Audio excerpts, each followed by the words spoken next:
now you get information for the third experiment.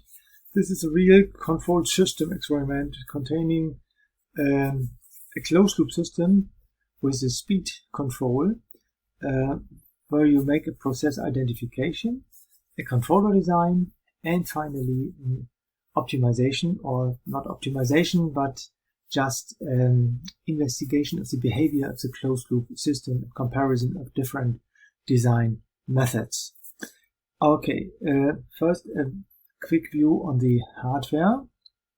Picture is not in the lab paper that comes out of a lab paper of next semester, where we also use this motor. So you see here a DC motor with axis, and here we have a wheel connected to the axis to have a relatively large time constant, some inertia. So the motor directly is connected to these both plugs without any amplifier, just the pure motor is connected. Then finally here the black part is a digital encoder. This encoder is connected via this multi-cable connector to hardware which contains a microprocessor with, of course, power supply. The microprocessor converts this encoder signal into a tachometer voltage. So this tachometer voltage can be measured from these plugs. Black plug is always ground, so this is the tachometer output voltage, this is the motor input voltage. The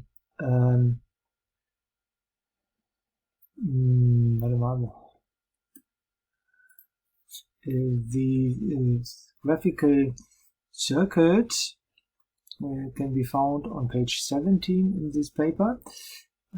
This is the hardware I have shown.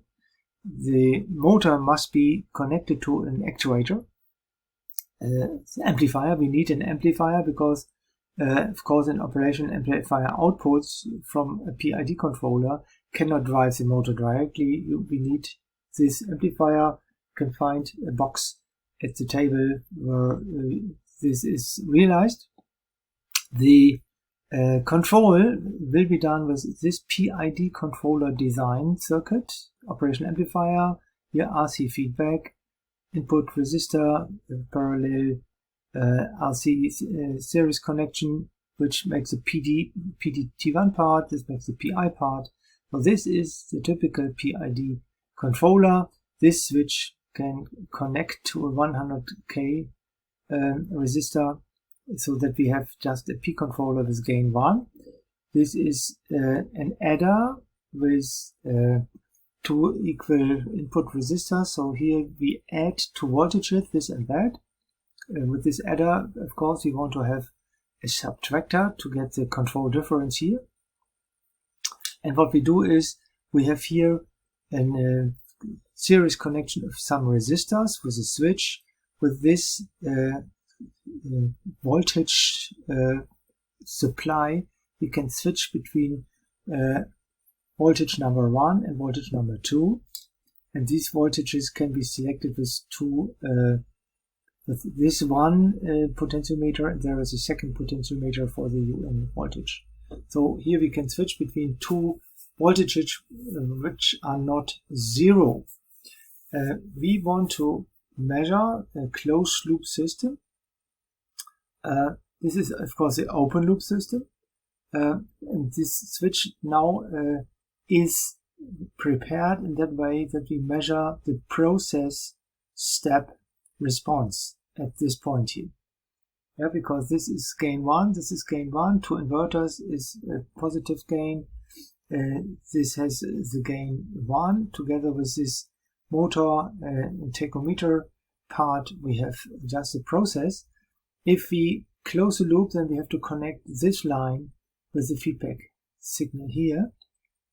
Note that we need an additional inverter, because if we have only 2 inverters, that is a positive feedback if we directly connect this to this plug-in.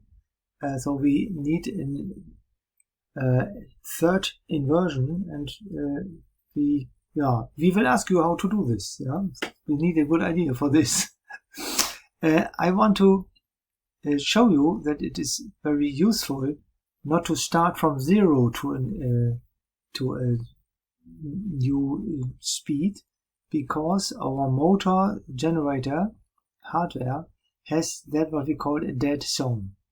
In lab experiment in the next semester, we show you a real measurement of this hardware, which we have done automatically with a tool. And in this experiment, we have done the following things: slowly change the motor voltage up and down between plus to minus 5 volt, very slowly. So, and measure at each time the tachometer output voltage. And you see here a very good linear part, here a good linear part, but here in this region around zero, we have a voltage without movement. This is called a dead zone. The motor is dead in a small range of input motor voltage caused simply by friction. If we start our measurement from here to any other point, then of course we have big differences between theory and experiment caused by this nonlinearity. So we want, of course, to show you if we have a linear system, then we get good theoretical predictions and good fit to the measurements. That is the reason why we want to measure from between 2 points on the linear scaling. And the 2 points are very simple: motor voltage from 1 volt to 2 volt. In this case, the tachometer output voltage changes from nearly 2 volt to 4 volt, which easily can be calculated into a gain of 2.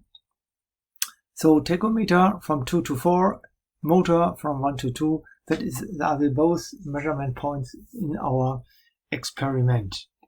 What you should do at home is, now I go to the beginning of this, you should prepare 2 controller designs with some preparations we have made.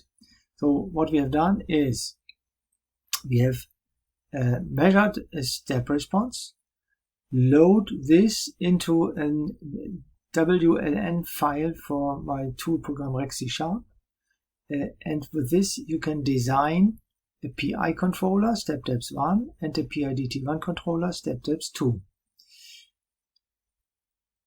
In the same manner, you delete this and load the new WLN file, which is available in Moodle course, with a loaded measured frequency response. So RecC# allows you to import a measured step response or to import a measured frequency response. We have done this for you, and with these measured values, we will see that they are really measured values because there are noise on the data.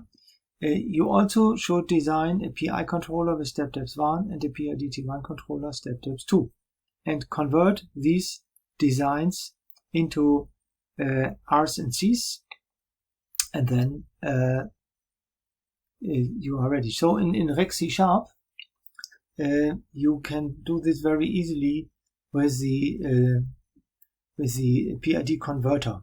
Yeah, I have shown this, but it could be a good idea to show this again. In RecC#, if you load this, we switch to English language, and the PIDT1 controller has a PID converter. So if you have designed this with this controller design button, go to this box and you see here if you have designed this, all these boxes are filled, and automatically here you see the hardware design with the 4 compartments, 3 resistors, 2 capacitors. So here you can easily, with a designed controller, write down the R's and C's of your designed values. So I think with these tools the preparation is easily done. Try to go into the controller design with these measured curves and try to find out how to do this, if this works, and come with this filled tables to the lab, and then we will switch these values in our potentiometer and capacitor blocks so that we can realize it. During experiment, first you make an own identification. This identification should be made with an ADC card, which is available on the table. There you connect the analog output to the amplifier input, the amplifier output to the motor input, the tachometer output of the hardware connect to the analog input, and here start identification program like this described, and start an identification, and then you will see this throws out in 2PT1 model without delay. The delay time should be 0. And then the design of the controller can also be done with this module using flash design, and you can now during lab fill this new table with the relevant values. I want to have a design of step depth 1, PI controller, step depth 1, step depth 2 and step depth 5. The only thing here, we want to check if step depth 5 is also possible if we are 5 times faster than this. Yeah, so we expect a speed increase here, a factor 2, and a speed decrease in factor 5 compared with the PI controller. Yeah, wait for your results if really the reference step response is 5 times faster if we have a step depth of 5. In a linear system, this should be true. Yeah, I've shown this circuit.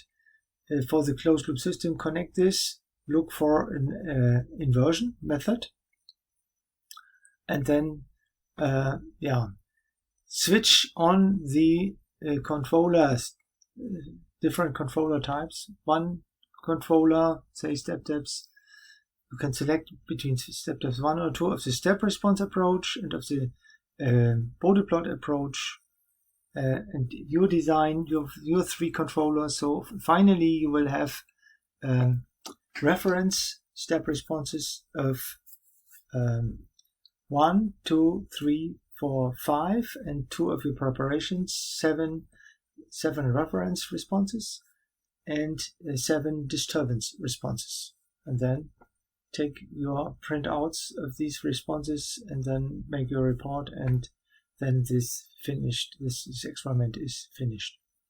Okay, you see 12 minutes for the third one is easy. The preparation phase is short. If you work with RecCSharp, maybe this takes a little bit longer, but I think all other students have done this properly. Then you should also go this way. Okay, that's all. Then I wish you a good, successful experiment, hopefully without Corona problems.